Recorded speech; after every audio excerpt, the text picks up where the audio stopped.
Bismillahirrahmanirrahim. Assalamualaikum warahmatullahi wabarakatuh. Dan salam sejahtera kepada semua pelajar. Baiklah, pada hari ini saya akan membincangkan sedikit berkenaan dengan teknik untuk pengolahan isi karangan. Sebelum ni saya dah pun jelaskan tentang bagaimana untuk kita menulis pendahuluan. Jadi hari ini saya akan perkenalkan pula bagaimana cara ataupun teknik ataupun kaedah untuk pelajar-pelajar mengolah isi karangan dalam karangan bahagian B.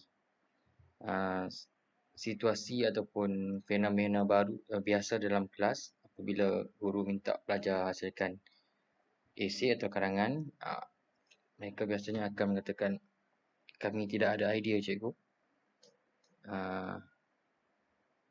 kami kurang kemahiran untuk menulis.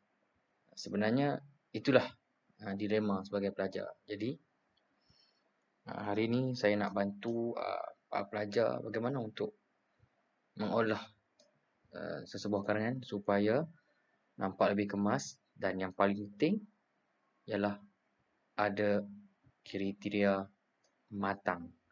Baiklah, bersama saya seperti biasa, saya Cikgu Ilyas dari MRSM Sempurna Sabah. Jadi kita teruskan dengan kelas kita pada hari ini.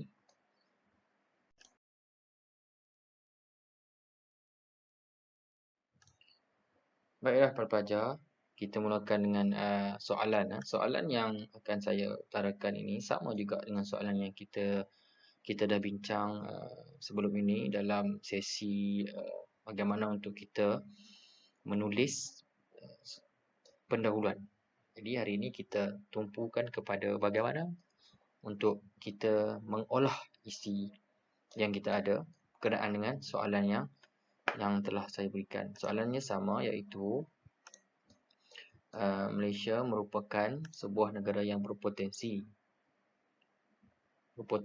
untuk lebih maju dalam sektor pelancongan.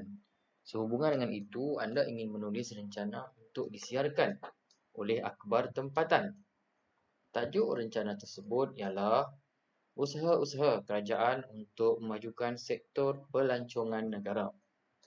Baiklah, kita pun dah buat sebelum ini bagaimana kita menulis pendahuluan dalam bentuk rencana, kan? Kemudian hari ini kita fokus kepada usaha-usaha kerajaan untuk memajukan sektor pelancongan negara. Saya akan bantu para pelajar bagaimana mengupas isi yang kita ada supaya nampak lebih kemas, menarik, dan yang paling kita beri penekanan iaitu dia ada kematangan. Juga idea kita yang menarik, idea yang bagus, kreatif, ada unsur kritis. Semuanya kita akan garapkan dalam sebuah ataupun satu perenggan isi yang boleh membantu pelajar untuk memperoleh keputusan yang baik. Bukan saja, ia juga akan menyelesaikan masalah pelajar yang kerap kali mengeluh kononnya tidak ada idea untuk menulis. Tetapi sebenarnya bukan tidak ada idea, tetapi tidak tahu kaedah ataupun teknik yang boleh digunakan untuk menulis isi. Jadi kita fokuskan kepada usaha-usaha kerajaan untuk memajukan sektor pelancongan negara. Dan kita pun tahu negara kita memang banyak menerima pelancong asing, kerana kita pun tahu negara kita banyak tempat-tempat menarik untuk dilawati. Tapi hari ini kita nak bincang lagi apa lagi usaha yang boleh dilakukan oleh kerajaan untuk nak membangunkan lagi supaya negara luar ataupun rakyat tempatan sendiri akan sama-sama bahu-membahu membangunkan sektor pelancongan negara menjadi negara pelancongan yang begitu menarik, dan akhirnya kesan itu akan memberikan kesan yang baik pada ekonomi negara kita.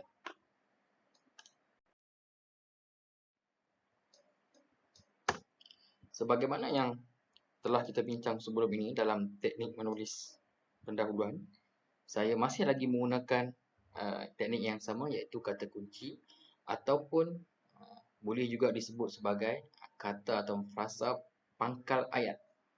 Maksudnya, apakah frasa yang akan kita gunakan daripada ayat pertama dalam perenggan isi itu sehinggalah kita selesaikan perenggan isi tersebut. Apakah pangkal ayatnya yang nak dimulakan, untuk membantu pelajar mendapat gambaran supaya setiap huraian ataupun setiap idea yang ditulis itu dia ada kesinambungannya dan dia akan fokus kepada tema yang nak disampaikan. Ini contohnya.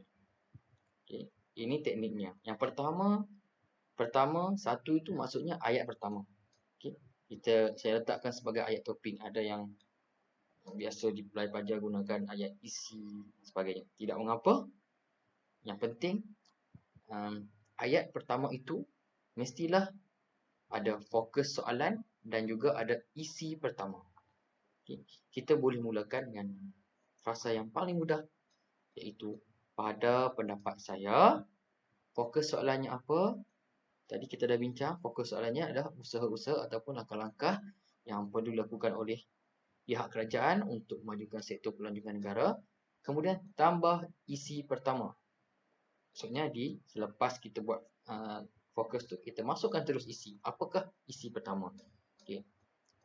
Untuk makluman pelajar juga, saya juga akan menyatakan juga contoh yang lain. Bukan saja pada pendapat saya, ada lagi frasa-frasa lain atau kata kunci pangkal ayat yang lain yang akan saya terangkan selepas ini untuk isi pertama macam mana, isi kedua dan seterusnya.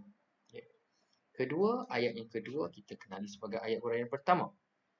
Ayat huraian pertama ni akan menjelaskan lagi ayat topik ataupun ayat isi tadi. Kita boleh gunakan kata kunci atau pangkal ayat. Hal ini dikatakan demikian kerana, kerana apa ataupun kenapa? Kenapa kita mengatakan isi tersebut, perkara tersebut? Nanti saya akan jelaskanlah. Anda akan dapat lihat dengan lebih jelas bila kita sampai ke peringkat. Saya jelaskan bagaimana kita memasukkan unsur kenapa dalam ayat huraian pertama. Ayat huraian kedua, ataupun ayat yang ketiga, kita ada ayat huraian kedua. Kita gunakanlah frasa ataupun kata kunci tambahan pula. Tambahan pula apa atau bagaimana. Bagaimana menjelaskan lagi kenapa tadi. Bagaimana ataupun apa. Dan ada setengah pelajar dia untuk nampak lebih bervariasi sebuah kalangan itu, dia boleh tukarkan. Maknanya mungkin ayat huraian pertama itu dia tak jawab kenapa, tetapi pelajar jawab apa atau bagaimana. Tiada masalah. Boleh. Itu adalah mengikut sebagaimana yang saya katakan awal tadi, kita ada kreativiti. Seterusnya, ayat yang keempat, provokasi. Ini mungkin jarang-jarang pelajar dengar. Provokasi ini bukanlah kita nak melakukan satu perkara yang jahat, tapi kita menegatifkan perkara tersebut. Contoh, kalau pihak kerajaan katakanlah pihak kerajaan perlu menambahkan lagi promosi untuk menarik minat pelancong luar negara. Contoh. Jadi kalau kerajaan tak buat promosi, itulah maksudnya provokasi. Sebab tu saya gunakan pangkal ayatnya sebaliknya jika kerajaan tidak apa-apa. Tidak buat apa-apa. Bagaimana yang kita cadangkan tadi. Itu maksudnya provokasi. Dan ada lagi pangkal ayat yang lain yang boleh membantu para pelajar. Bukan sebaliknya jika. Ada lagi yang sekejap lagi ataupun sebentar lagi saya akan tunjukkan. Kemudian selepas kita buat provokasi, kita negatifkan satu pernyataan itu, kita buat solusi. Solusi ini adalah penyelesaiannya. Jadi sepatutnya kena buat apa? Begitu maksudnya. Jadi, kita jawablah, kita gunakan dengan kita positifkan balik perkara tersebut yang kita nyatakan oleh itu. Okey, oleh itu kerajaan wajar melakukan sedemikian kerana begitu maksudnya solusi. Okey. Kemudian kita susuri dengan ayat yang ke-6 iaitu ayat contoh. Okey, ayat contoh ini biasa dalam karangan memang kena ada contoh. Contoh pelajar kena wajib nyatakan juga supaya karangan ataupun esei pelajar mempunyai bukti yang kukuh sebagaimana yang pelajar nyatakan pada ayat topik tadi. Ia akan menjelaskan lagi, ia akan mengukuhkan lagi fakta-fakta yang terdapat dalam isi para pelajar. Okay. Ada lagi pangkal ayat yang lain yang akan saya terangkan nanti untuk menunjukkan contoh. Kemudian yang terakhir dalam satu perenggan isi yang terakhir ayatnya kita akhiri dengan penegasan. Yang ini memang sangat-sangat ditekankan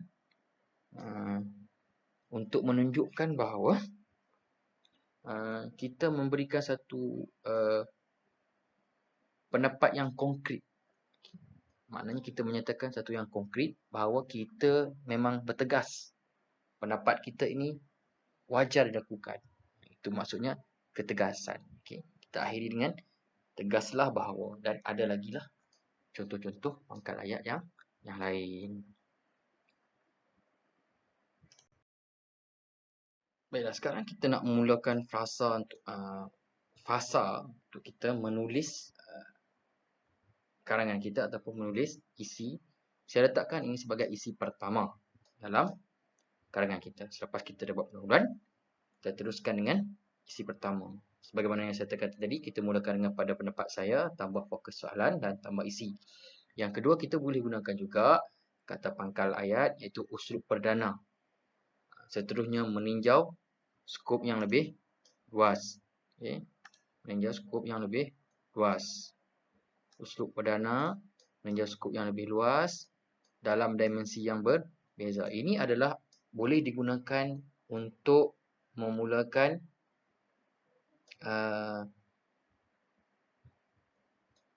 ayat yang pertama dalam setiap isi.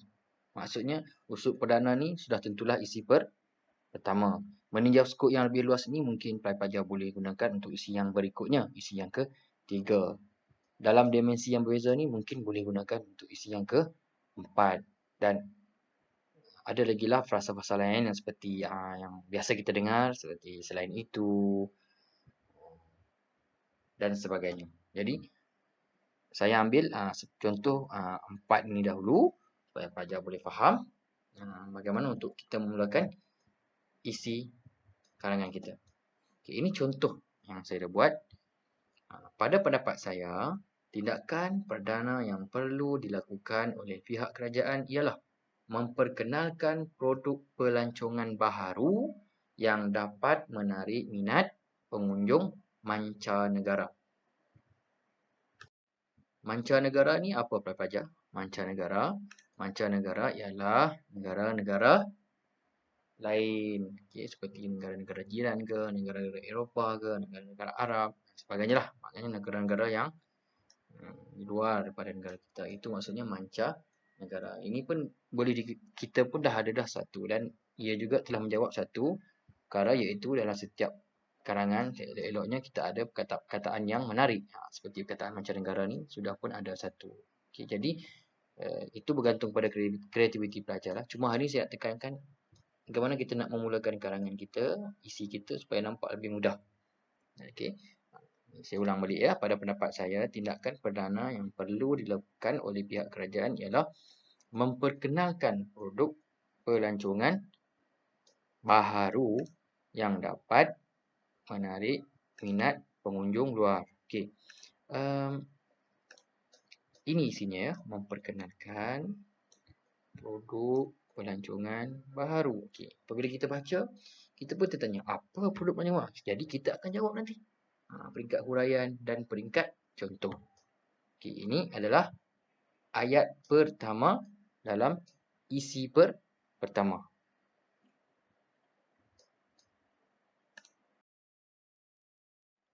Baiklah, ayat yang kedua, iaitu ayat huraian pertama. Saya letakkan sebagai AH1. Kita boleh mulakan dengan frasa hal ini dikatakan demikian kerana kenapa. Okay, kita jawab hal ini berlaku kerana. Okay, hal ini wujud akibat daripada. Hal ini timbul apakala. Okay, contoh ayatnya, hal ini dikatakan demikian kerana produk pelancongan negara perlu diperbanyak supaya para pengunjung dapat menikmati sesuatu yang baharu dan unik di negara kita. Nampak tak? Kan? Nampak kan? Okey, maknanya tadi kita dah kata tadi produk pelancongan. Isi kita tadi kita kata kita nak kerajaan ataupun kerajaan perlu memperbagaikan produk pelancongan. Ini produk pelancongan. Ini isi tadi.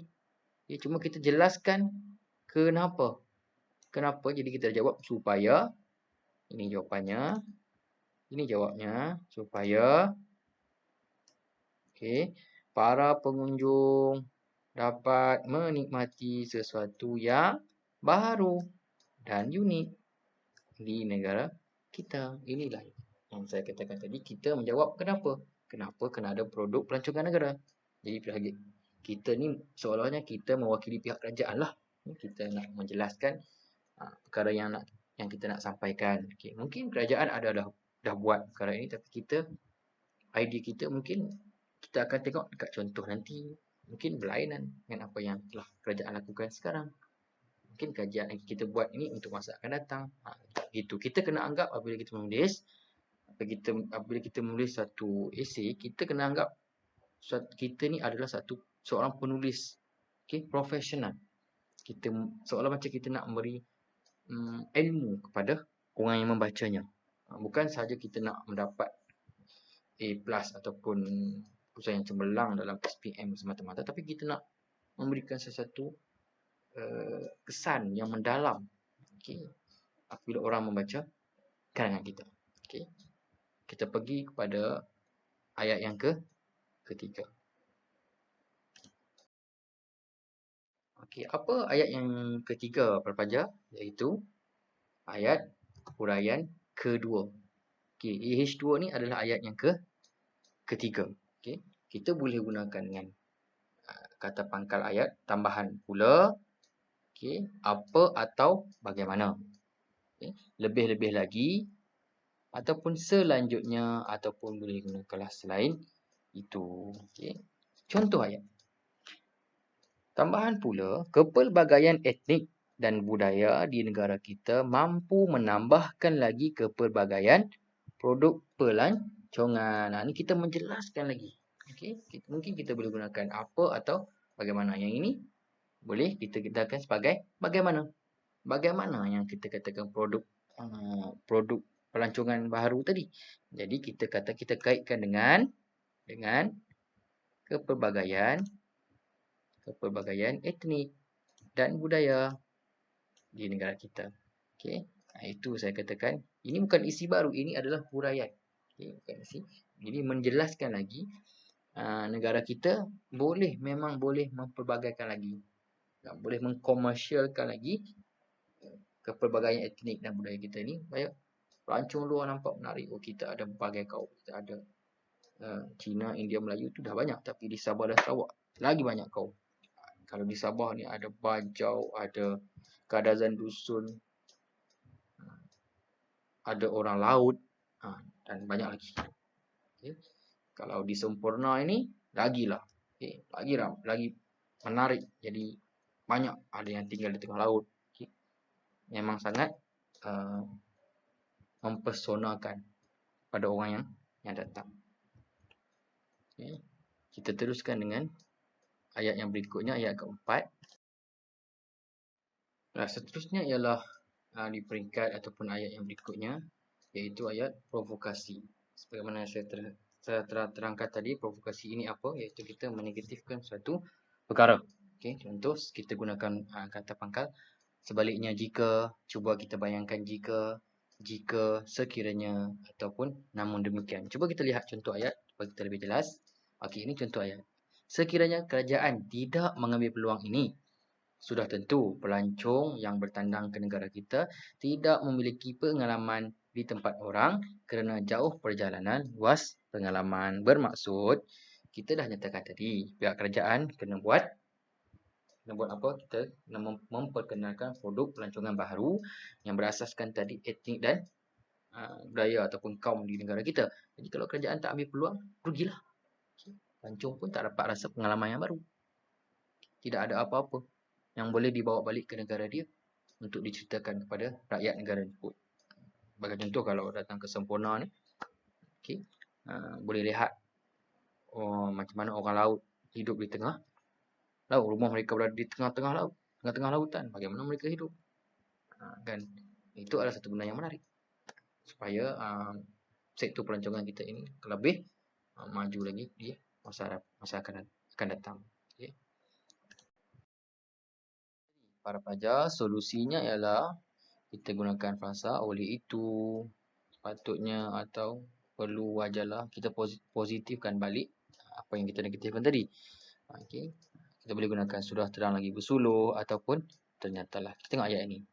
Oleh itu, pihak kerajaan harus lebih proaktif memperkenalkan keunikan negara ini dengan mengetengahkan budaya hidup dan kesenian masyarakat tempatan. Okey, tengok kerajaan harus lebih proaktif. Ini pun kosakata yang bagus. Kosakata yang bagus digunakan dalam karangan yang menarik. Proaktif. Satu. Kerajaan dah buat tapi kena lebih rancak. Mungkin sekarang ni kita boleh gunakan pelbagai medium. Dah maju kan. Kita boleh mempromosikan lagi negara kita ni. Buat satu dokumentari yang menarik ke tentang etnik, budaya kaum masyarakat kita, dan sebar luas ke negara-negara lain supaya mereka dapat lihat sesuatu yang bernilai yang boleh mereka berkunjung lihat dengan mata kepala mereka sendiri. Itu salah satu kaedah yang boleh diperkenalkan. Itulah maksud solusi. Okay, solusi adalah tindakan yang positif. Okay. Dan yang seterusnya seperti biasa, frasa contoh. Okay, ayat yang menerangkan contoh. Kita boleh gunakan sebagai contohnya. Okay, sebagai contohnya, misalnya, tamsilnya, amsalnya. Biar kita ambil contoh. Okay, ini contoh ayat. Amsalnya, saya gunakan amsalnya. Kerajaan menggalakkan masyarakat melibatkan diri dalam inap desa dengan lebih banyak kerana menerusi program ini, pelancong yang dibawa untuk tinggal bersama-sama masyarakat luar bandar dapat mendalami cara hidup mereka. Ini yang saya katakan tadi. Okay. Inilah yang kita nak dalam sebuah karangan. Mesti ada contoh. Okay. Contoh yang saya bagikan di sini ialah apa dia? Inap desa. Okay. Pelancong datang tinggal di rumah orang kampung ataupun duduk jadi keluarga angkat ke atau sebagainya, biar mereka menjalani kehidupan seperti masyarakat kampung. Kalau di bandar mereka dah biasa. Kalau pelancong di luar negara-negara yang maju, negara mereka lagi lebih maju. Okay. Bangunan mereka lagi tinggi pada negara kita. Tapi ini yang kita nak. Okay. Maknanya kita memperkenalkan sesuatu yang unik di desa, di kampung dan sebagainya. Okay. Contoh keindahan kawasan seperti di Pahang, okay. kawasan yang ada di Jerantut, yang ada taman negara, okay. ada orang asli di situ, orang asal. Jadi ini adalah contoh-contoh yang boleh digunakan untuk diletakkan supaya keterlibatan masyarakat dan kerajaan sebenarnya perkara ini takkan berlaku kalau masyarakat tidak bekerjasama juga. Jadi cuma kerajaan tu dia kena lebih memberi galakan, mungkin dari segi modal dan sebagainya. Boleh juga dimasukkan dalam contoh. Okay. Supaya apabila pelajar menulis, pelajar menyampaikan suatu benda yang segar. Okay. Yang semua orang nak tahu. Okay. kemuncak bagi satu perenggan isi iaitu penegasan. Penegasan memang perlu dan wajib dibuat. Satu ayat yang ringkas saja tapi memberi makna yang sangat besar. Okey, ya. Boleh gunakan kata pangkal yang itu, tegaslah bahawa, jelaslah bahawa, berdasarkan bukti atas maka jelaslah bahawa, oleh itu jelaslah bahawa. Okey, contoh ayat. Tegaslah bahawa peranan pihak kerajaan memperkenalkan produk pelancongan baharu sememangnya dapat meningkatkan sektor pelancongan negara. Maksudnya adalah kita hanya ambil balik isi yang kita nyatakan tadi, iaitu memperkenalkan produk pelancongan baharu. Kemudian kita tambahlah apa tujuannya. Macam kita bincang tadi, memang kerajaan ini, tindakan kerajaan ini dia untuk meningkatkan sektor. Jadi kita nyatakan dalam ini. Cuma kataan tegaslah bahawa ini yang menjadi masalah apabila pelajar tidak buat. Okay. Walaupun ianya nampak seakan-akan mengulangi frasa ataupun ayat pertama ataupun ayat topik, tetapi dia tidak. Okay. Dia fungsi di ayat penegasan ini lain. Tadi kita menyatakan ayat topik, ini kita menegaskan balik, kita merangkumkan balik keseluruhan olahan kita tadi. Inilah yang kita namakan sebagai penegasan. Okey, jadi pelajar, inilah hasil penulisan kita tadi. Sebagaimana yang kita dah buat tadi, kita dah bincang, inilah hasilnya. Nampak panjang bukan? Ya, memang karangan bahagian B ini kena lebih panjang daripada karangan bahagian A dan dia lebih luas. Dari segi idea, kematangan, pelajar kena ada satu kemahiran yang agak tinggi. Namun tidak mengapa, pelajar boleh cuba dan teruskan mencuba. Jangan kita putus asa untuk kita buat karangan yang sebegini. Saya ulang semula ya, karangan kita ini. Okay. Pada pendapat saya, tindakan perdana yang perlu dilakukan oleh pihak kerajaan ialah memperkenalkan produk pelancongan baharu yang dapat menarik minat pengunjung mancanegara. Hal ini dikatakan demikian kerana produk pelancongan negara perlu diperbanyak supaya para pengunjung dapat menikmati sesuatu yang baharu dan unik di negara kita. Tambahan pula, kepelbagaian etnik dan budaya di negara kita mampu menambahkan lagi kepelbagaian produk pelancongan.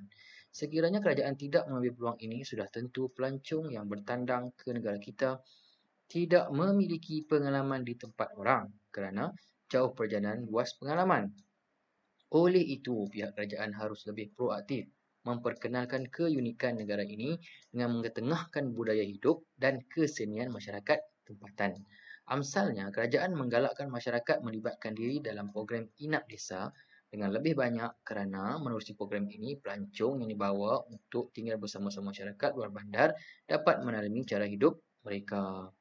Tegaslah bahawa peranan pihak kerajaan memperkenalkan produk pelancongan baharu sememangnya dapat meningkatkan sektor pelancongan negara.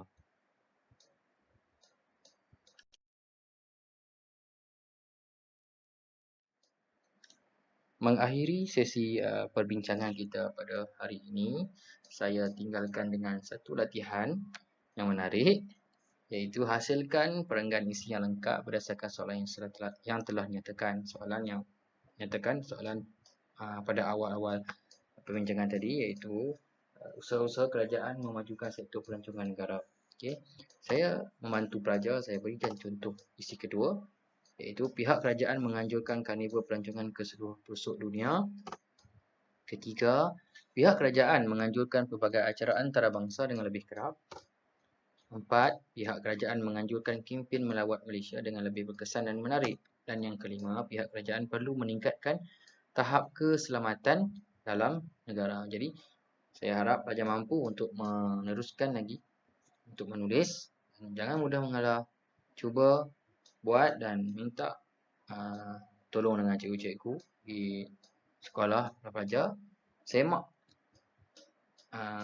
karangan ataupun isi, buat satu persatu pun tak apa, habiskan dahulu isi kedua, sambung dengan isi kedua, boleh gunakan kata pangkal ayat yang saya dah berikan, ataupun ada yang lain, ada masalah sebagainya.